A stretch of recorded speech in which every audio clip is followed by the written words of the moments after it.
बहुत लंबी प्रेजेंटेशन दी है, तो बस सर घूम रहा है। एक कप चाय बना दोगी?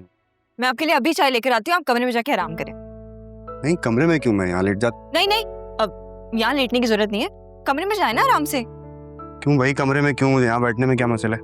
अब कोई मसला नहीं है, लेकिन कमरे में जाने में क्या प्रॉब्लम है? हाँ, कमरे में जाएं, चलें। क्यों भाई, क्यों जाऊँ मैं कमरे में? पहले बताओ मुझे क्या है उधर, सच बताओ। अब आपके लिए एक सरप्राइज है, आपको कमरे में जाके ही पता चलेगा। सरप्राइज है? हाँ, मेरे लिए? क्या? अब आप कमरे में जाएंगे ना, फिर पता चलेगा। जाएं जाएं जाएं जाएं जाएं जाएं।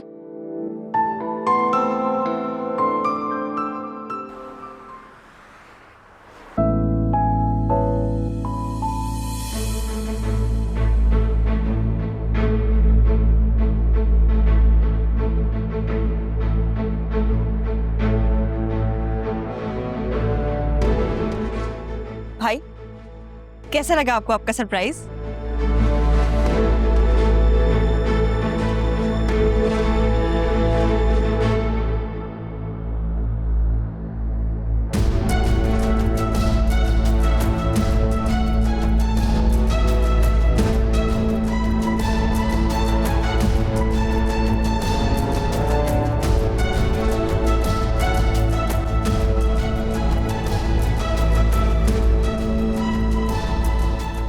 सॉरी भाभी।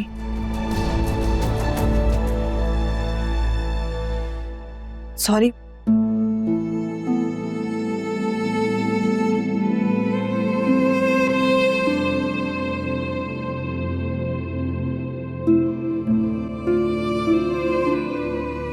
मम्मी, मुझे बहुत बुरा लग रहा है।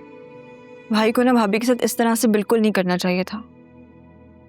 कितना तैयार होके बैठी थी, क्या सोच रही होंगी, और मैंने उन्हें फोर्स किया था। मुझे खुद इतना गिल्ट हो रहा है। भाई ने अच्छा नहीं किया अम्मी।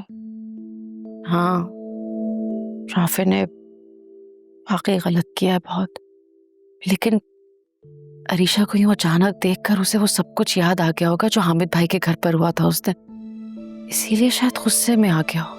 लेकिन अम्मी, इस सब में भाभी का क्या कसूर? उनके साथ तो इस तरह का रवैया इख्तियार नहीं करना चाहिए था ना। वो तो उन्हीं के लिए आई है ना इस घर में। आपको ना भाई को डांटना चाहिए इस बात पे। हाँ, समझाऊंगी मैं राफे को, लेकिन अरीशा जो खुद वापस चलकर आई है, ये बात जरूर राफे के दिल में घर करेगी। तुम देखना, दोनों के बीच की गलतफहमियां जल्दी दूर हो जाएंगी। अम्मी, अगर ऐसा है तो सुफियान की गलतफहमियां क्यों नहीं दूर हो रही? मैं तो उन्हें कितना मना रही हूँ, पर वो तो मेरी बात सुनने और समझने को तैयार ही नहीं है। क्योंकि बेटा, तुम दोनों के दरमियान गलतफहमी फैलाने वाले उसके अपने हैं, इसीलिए तो उसे समझ नहीं आ रहा कि उन पर यकीन करे या तुम पर। लेकिन तुम देखना, जरूर उस झूठे का मुंह एक दिन काला होगा, जल्दी। चलो, बस बेटा तुम्हें साबित कदम रहना है और सब्र करना है, क्योंकि सब्र करने वालों का साथ अल्लाह हमेशा देता है।